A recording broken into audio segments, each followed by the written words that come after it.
Vote डालने का तो अधिकार है। लोकसभा, विधानसभा और जो नगर पंचायत के जो चुनाव होंगे या गांव के होंगे, उनमें हमें डालने का अधिकार मिलना चाहिए। ये हमारी इच्छा होनी चाहिए कि हम कहाँ वोट डालना चाहते हैं। चुनाव आयोग जैसे शेयर मार्केट में कंपनियां अपने मत को कलेक्ट करती हैं, चुनाव आयोग एक आधार नंबर पर ये डिसाइड कर ले कि एक व्यक्ति को 3 वोट डालने का अधिकार मिले।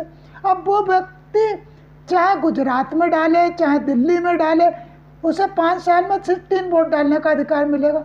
इस तरह की अगर चुनाव आयोग बनाता है तो जो फर्जी वोट पड़ते हैं, फर्जी वोटर्स तैयार हो जाते हैं। अब जैसे दिल्ली में फर्जी वोटर्स जो अरविंद केजरीवाल के क्षेत्र में ही फर्जी वोटर्स तैयार कर दिए गए।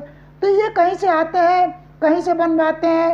एक रेजिडेंस पे 600-150 लोग रहते हैं, तो ऐसा तभी हो पाता है। उन्हें मालूम है कि उनको वोट कहाँ डालना है।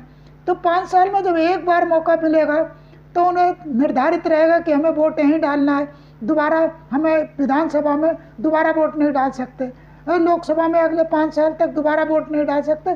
तो वो अपने वोट की वैल्यू समझेगा और वहीं पर वोट डालेगा। तो मेरा चुनाव आयोग से निवेदन है कि ज़रा TN शेषन की तरह कुछ ऐसा स्मरणीय करें कि हम आपको याद करें। हमें बाकी चुनाव आयुक्तों के तो नाम ही याद नहीं है, हमें केवल एक TN शेषन का नाम याद है, जो एक हमारे छोटे से पोस्ट कार्ड पर उन्होंने वोटर ID कार्ड जारी कर दिया। ये तो बड़ी शर्म की बात है कि आपको अपने वोटर कार्ड पर विश्वास नहीं जो आपके द्वारा बनाया गया है। तो पहले तो अपने वोटर ID कार्ड को प्राथमिकता दें, अपने वोटर ID कार्ड के आधार पर देखें कौन जीवित है कौन मर गया। मेरा पासपोर्ट हमारे गांव का है, हमारा आधार हमारे गांव का है, लेकिन वहाँ की प्रधान की मर्जी चलती, कभी जुड़वा देता है कभी कटवा देता है। तो इस तरह की गतिविधियाँ ना हो पाए। संबंधित जो भी पूर्व प्रधान है या पूर्व विधायक है या उसके जो भी पोलिंग एजेंट्स हैं, उनको जरा कायदे से टाइट करने की नीतियाँ भी अगर लाई जाएं तब तो अच्छा होगा। कुछ चुनाव आयोग को कुछ ऐसा करना चाहिए जो लगे हमें भारत का नागरिक होने पर गर्व हो, क्योंकि लोग अगर भारत की नागरिकता छोड़ लें तो कहीं ना कहीं कुछ ना कुछ तो गड़बड़ है।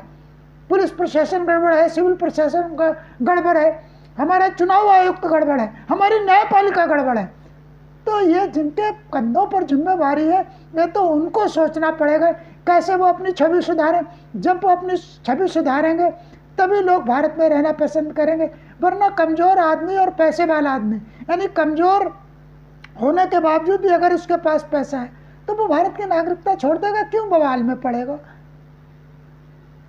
नहीं